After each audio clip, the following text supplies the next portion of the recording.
ମୋର ସମ୍ପୂର୍ଣ୍ଣ ସନ୍ଦେହ ତା ଭିତରେ ଜିନିଷ ଥିଲାବେଳେ ମୋତେ କାହିଁ ଲାଗୁନି ଯେଉଁଠି 60 ମସିହାରୁ ଗଣତି ମଧ୍ୟ ହେଉନି ସେ ଲିଷ୍ଟ ନାହିଁ ତାହେଲେ 28ରେ କ'ଣ କହିବେ?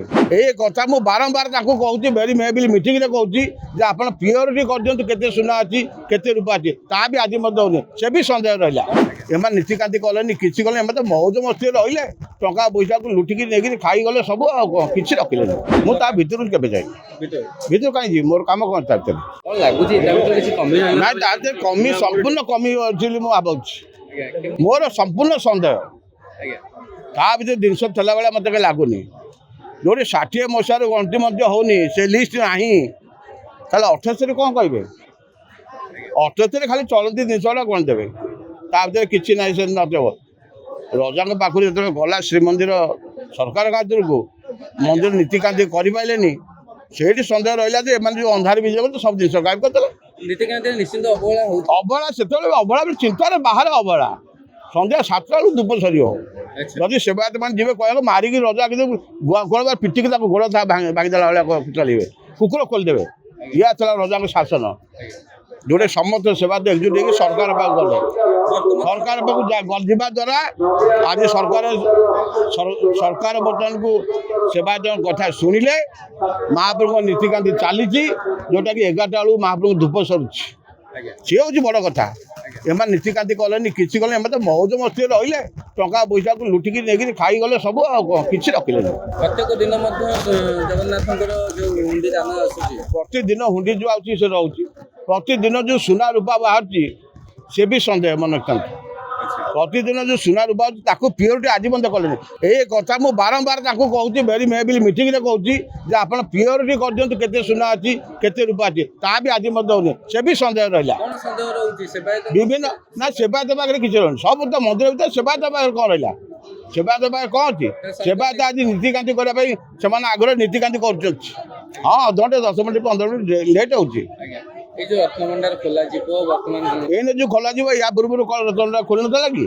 ଏବେ ତ ଖୋଲିଦେଲା। ସାପ ଅଛି, ସାପ ଖାଇଯାଉଛି, ତାକୁ କ'ଣ ହେଇଯାଉଛି? ତା ଭିତରେ କେଉଁ ଶୁଦ୍ଧ ବୁଦ୍ଧ ଭିତରେ ଯାଇଛନ୍ତି? ଆମେ ଯଦି ପାଳିରେ ସେବା କରୁ, ମହାପ୍ରଭୁ ପାଖକୁ ଯିବା, ଲୁଗାପଟା ସଫାସଫି କରି ତାକୁ ସ୍ୱତନ୍ତ୍ର ଅଲଗା ଜାଗାରେ ରଖିବୁ, ତାକୁ ପିନ୍ଧିକି ଆସିବୁ। ଏମାନେ ତ କେଉଁ ଶୁଦ୍ଧ ବୁଦ୍ଧରେ ଯାଇଛନ୍ତି ସେ ଲୁଗାପଟା ପିନ୍ଧିକିରି? ଯାହା ପାଇଲେ ନା 7 ଦିନ ଭିତରେ, ଏମାନେ 7 ଦିନ କେଉଁ ଶୁଦ୍ଧ ବୁଦ୍ଧରେ ଥିଲେ? ଏମାନେ ସର୍ବସ୍ୱ ଖାଇ ପିଇକିରି ମନ ଖୁସିରେ ଯାଇଛନ୍ତି ଗଣିବା ପାଇଁ, ଯାହା ତା ଭିତରେ ଭୋଗିବେ। ପୂର୍ବରୁ ଆପଣ ମଧ୍ୟ ଯାଇଥିଲେ, ଦେଖିଥିବେ ନିଶ୍ଚିତ। ମୁଁ ତା ଭିତରକୁ କେବେ ଯାଇନି, ଭିତରୁ କାହିଁ ଯିବି, ମୋର କାମ କ'ଣ ତା ଭିତରେ? ସଦସ୍ୟ ଭାବରେ କେବେ ଜଏନ୍ ହୋଇଛନ୍ତି? କେବେ ତା ଭିତରେ ମୁଁ ଦେଖିଛି ଜିନିଷ ତା ଭିତରେ ସଦସ୍ୟ ଭାବରେ କେବେ ଜଏନ୍ ହୋଇଛନ୍ତି? ତା ଭିତରେ କେବେ ଯାଇନି, ତା ଭିତରେ କେବେ ଯାଇନି।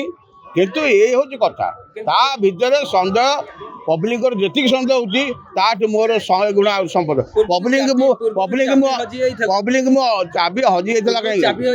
ଚାବି ହଜିବ, ଚାବି ଭଙ୍ଗା ହବ, ସେମିତି କିଛି ଅସୁବିଧା ନାହିଁ। ଓ ସିଏ ମିଳିଲା କୋଉଠି ଥିଲା, ବାହାରି ପଡ଼ିଲା।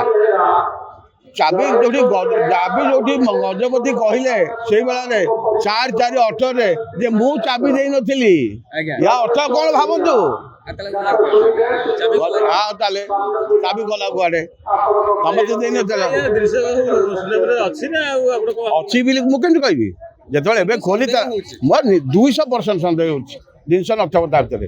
ଜିନିଷ ସବୁ ରାତିରେ ରଜା ରାଣୀ ମାନେ ଯେଉଁ ଅନ୍ଧାର ବିଜୟ କରନ୍ତି ସେଇଭଳିଆ ସବୁ ହଡ଼ପ ହେଇଥିବ। ସୁନା କାହିଁ ମାଟି ହେଇଯିବ? ସୁନା କାହିଁ ମାଟି ହେଇଯିବ? ସୁନା ସବୁ ନେଲେ, ସୁନା ହୀରା ବୁଝିବାର ନେଇ ସେମାନେ ସବୁ ମଉଜ ମସ୍ତି କରି ରହିଲେ। ଯେଉଁ ସେବାୟତ ମାନେ ଗଲେ, ଯେତେବେଳେ ତାଙ୍କର ଭୋଗ, ସେବାୟତ ମାନେ ଯେଉଁ ଗଲେ ଯେ ତାଙ୍କର ଭୋଗରାଗ ହେଇପାରେ, ମାରିକି ତାଙ୍କୁ କାହିଁ ଆଇଲେ ବୋଲି କହି ପିଟିକି ତାଙ୍କର ଗୋଡ଼ ହାତ ଭାଙ୍ଗି ଦେଇଛନ୍ତି। ଯେଉଁମାନେ ବୟସ୍କ ଲୋକ ଥିଲେ କହିକି ଯାଇଛନ୍ତି। ସାପ ବାହାରିଛି ଆରେ ସାପ ତ ସ୍ୱୟଂ ପରା ଲୋକନାଥ ତା ଭିତରେ ଅଛନ୍ତି, ସିଏ ତ ସ୍ୱୟଂ ଜଗିକି ଅଛନ୍ତି। ଆଉ କାହିଁ ନେବେନି? ଏମାନେ ରାତିରେ ଅନ୍ଧାର ବିଜୟ କଲେ କେହି ନଥିବେ। ସବୁ ଏବେ ଯେଉଁ ଖୋଲିଲା ତା ଭିତରେ କ'ଣ ଥିଲା କିଏ ଜାଣିପାରିଲ? ତା ଭିତରେ ଗୋଟେ ଆଲମିରା ବାହାରିଲା, ଆଉ ଗୋଟେ ଜାଗାରେ ବାହାରିଲା, ଆଉ ଗୋଟେ ଆଲମିରା ଭିତରେ ରଖିଲା। ସେ ଆଲମିରା କ'ଣ ବାହାର କଲ, ସେ ଲିଷ୍ଟ ମାରି ଦେଇଥାନ୍ତ, ତାହେଲେ କେହି ସନ୍ଦେହ କରିନଥାନ୍ତେ।